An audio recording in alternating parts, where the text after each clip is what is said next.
Do you like hearing the birds chirp of a morning? Do you enjoy the sweet music of birdsong as you go for an early stroll? Do you love giving a gull a chip when you're at the seaside? Well, don't, for two reasons. One, you shouldn't feed them anything, let alone chips. And two, well, they may just attack you, steal the rest of your chips, and shit on you for good measure. For the best horror is often found in the everyday, things that you might take for granted as you go about your daily routines, things that may seem simple or inoffensive, things that may feel reassuring or even look pretty. It's not ghosts or monsters, broken-hearted serial killers or conspiracies or any other nonsense that either won't or isn't likely to happen to you, but real dread can be stirred through things that are part of our everyday existence. I present to you 1963's The Birds, a classic everyday horror that sees a vast number of birds attack the populace of a small American town. Why? Don't know, but it doesn't matter. This Alfred Hitchcock masterpiece, despite the title, isn't all about the birds. It's a tale of love and survival. And birds.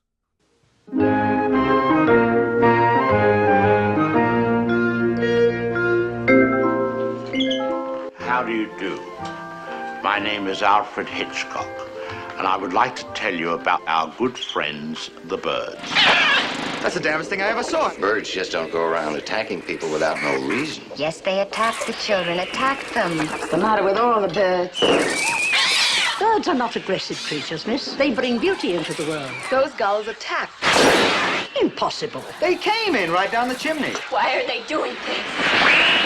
It's the end of the world. Are the birds gonna eat us, Mommy? Get yourselves guns and wipe them off the face of the earth. That would hardly be possible. Mitch, don't! The 5 continents of the world contain more than 100 billion birds. All at once, the birds were everywhere. Why don't you all go home? Lock your doors and windows. Did you get the windows in the attic? When do you think they'll come? What happens when you run out of wood? I don't know. You don't know. When will you know? When we're all dead.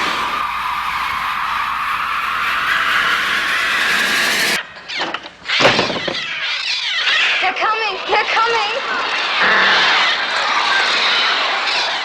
I very much doubt that Hitchcock had feeding chips to gulls in mind as the reasoning for the attacks when he made The Birds. Let's be honest, he definitely wouldn't have shared his chips. No, the story of The Birds is based on a novella as well as an actual real-life event in which a mass gathering of birds attack a small American coastal town. Seriously.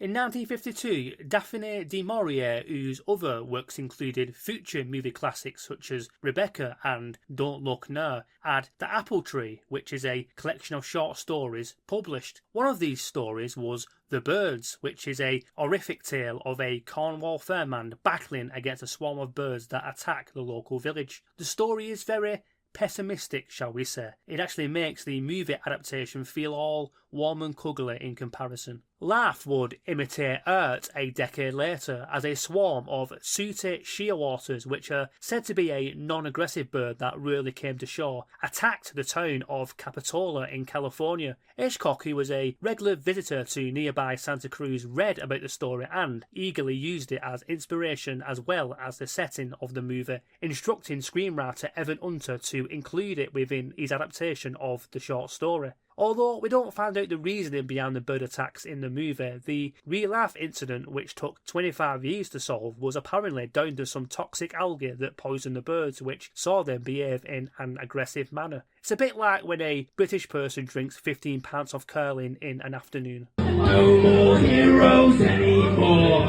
No more heroes anymore.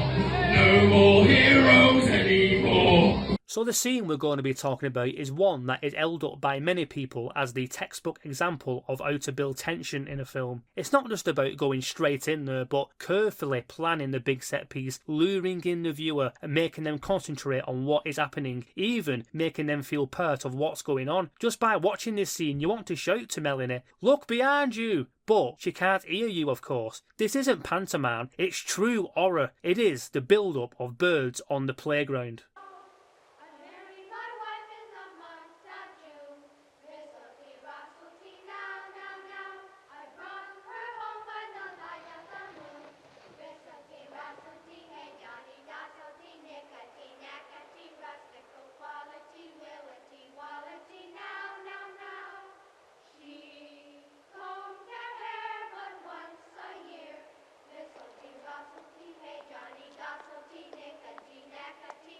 In truth, the tension for this scene builds from around the 25th minute mark when the first attack, which is undertaken by just a singular bird, occurs. This is ramped up significantly in later scenes, with the danger as well as a number of people being attacked growing ever more larger. What makes this scene so great can be broken down into several aspects. Firstly, we know something that the character does not. And no, I'm not talking about the true effects of smoking. It's when we see the birds gathering before she does, they are silently multiplying in the background. This creates a dramatic irony.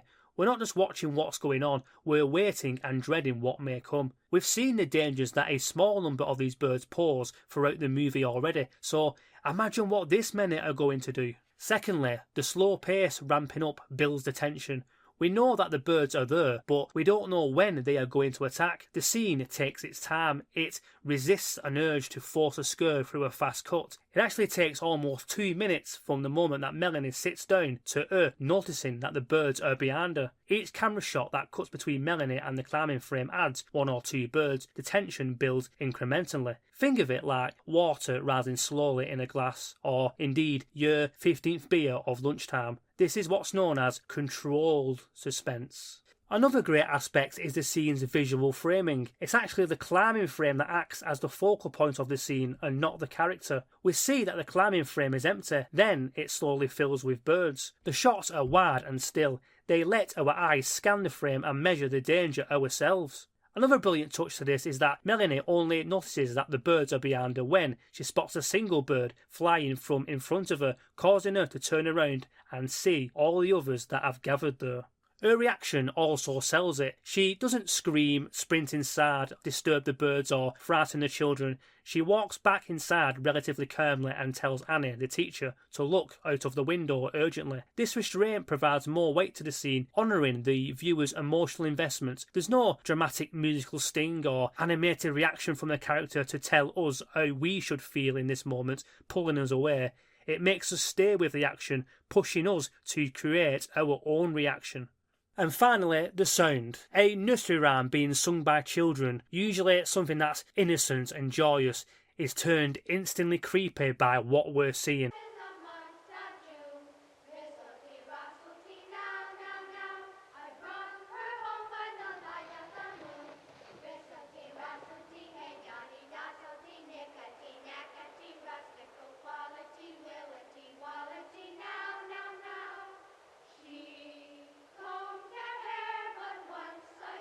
The rhyme is repetitive. It creates an uncanny contrast between innocence and menace, and it reinforces that these innocent children are in danger. Hitchcock is famously known as the master of suspense, and this scene shows exactly why. He valued tension over action. Real fear doesn't come from what's happening, but from what might happen. It's the anticipation. The work of your imagination does more when you're left in uncertainty. When you know the danger, you can prepare. But when you don't, that's when anxiety builds. That's when suspense thrives. And this lesson in filmmaking is why The Birds is one of the greatest movies of all time.